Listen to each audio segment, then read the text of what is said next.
These girls started a Fit It in Your Mouth challenge to gain followers, but it ended in disaster. After stuffing a harmonica into her mouth, she couldn't get it out. Paramedic Tommy asked her how she was feeling. Fortunately, her friend understood her well. She says it hurts like hell. Tommy reached out and touched her. She doesn't understand how she could get it in but not out. Tommy explained to them, it's a lot easier to shove something in than it is to pull it out. The tissue in her cheeks is already starting to swell. Paramedic TK checked her vital signs. O2 and BP are good, but heart rate is pushing 120. Tommy said that must be because of the stress. It was better to go to the hospital for a checkup. Suddenly, the harmonica sounded again.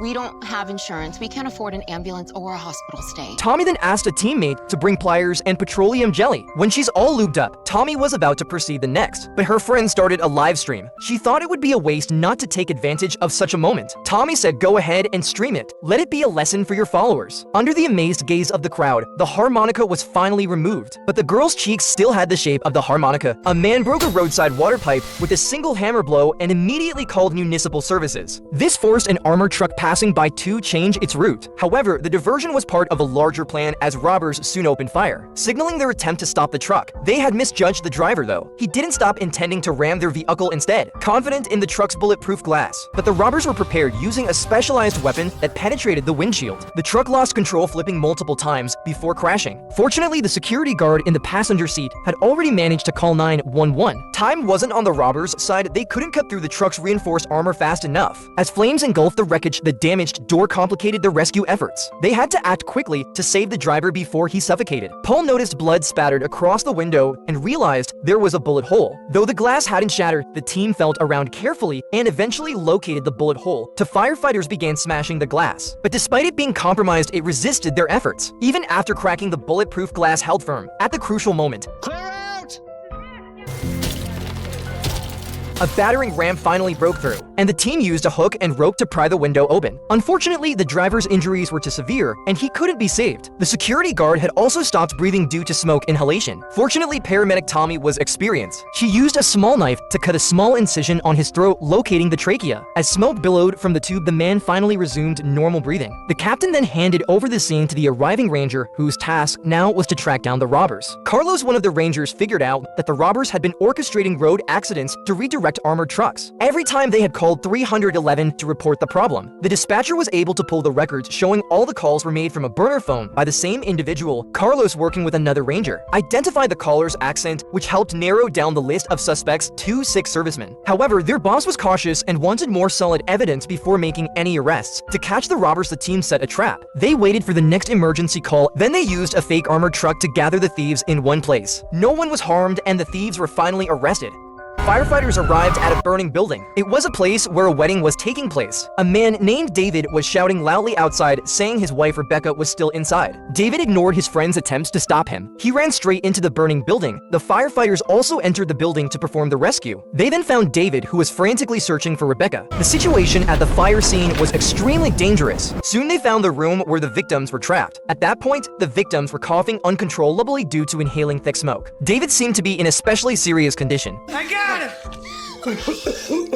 Casey reported to Bowden that they were trapped in the corner bedroom due to the hallways being engulfed in flames. Worse, every single window had security bars, so they began prying the bars off as fast as they could. Suddenly, the room caught fire. It was the bride Rebecca's wedding dress. It's okay.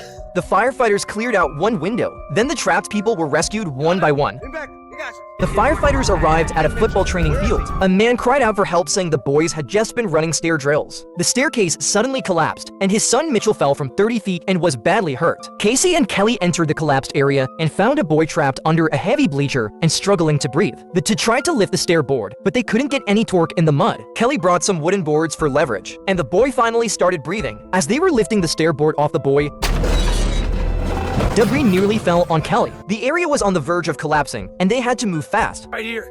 This will give us some extra leverage. Finally, the two lifted together and rescued the boy.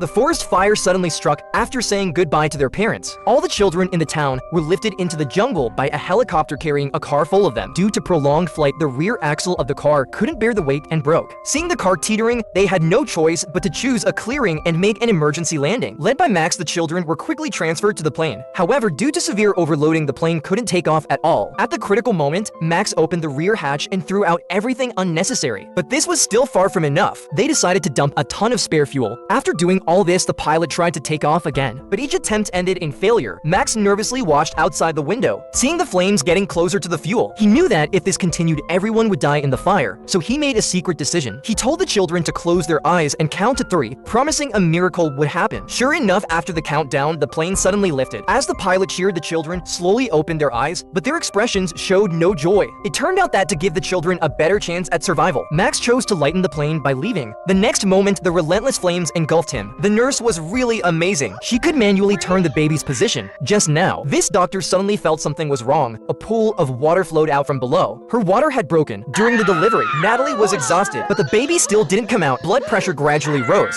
Her obstetrician said it was occiput posterior. The baby was stuck. She suggested Natalie consider a C-section, but Natalie didn't want a C-section. The nurse beside her was a midwife. She disagreed with the obstetrician's suggestion. The two had a difference of opinion. Are you going to listen to her or your obstetrician? Nat, I can turn the baby. Let her try.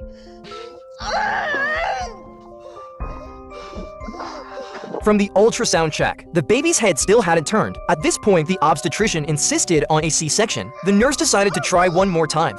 Breathe, breathe, breathe.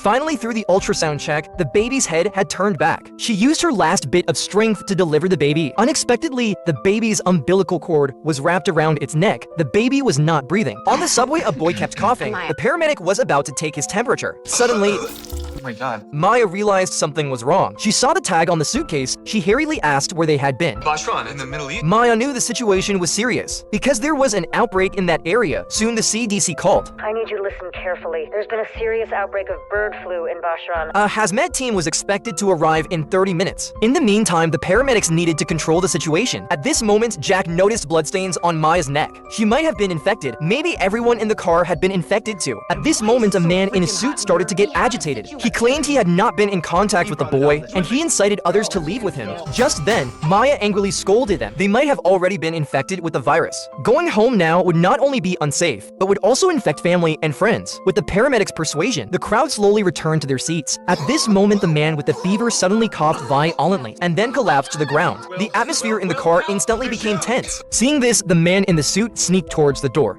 Due to high winds force, the hot air balloon took off with the young girl still inside. Just moments ago, the mother took her daughter to experience a hot air balloon ride. However, shortly after taking off, they encountered a strong gust of wind. The young balloon pilot appeared nervous and decided to make an emergency landing without hesitation. As soon as the two adults jumped off, the hot air balloon took off again. At that moment, the pilot accidentally tripped and hit his head on a rock, losing consciousness. The woman was left bewildered and quickly dialed 911. By the time the rescue team arrived, the hot air balloon had drifted far away. To make matters worse, 40-mile-an-hour gusts were expected soon. They hurriedly chased after the balloon with the woman. Then they instructed the woman to use the intercom system on the balloon to contact her daughter, urging her to pull the rope and control the balloon to stop. However, the girl on her first hot air balloon ride cowered in a corner, too scared to move. The mother could only continuously reassure and encourage her. Finally, the girl mustered the courage to pull the rope, and as the hot air balloon descended slowly, the rescue team arrived in the nick of time. With the collective efforts of everyone, the girl was successfully rescued.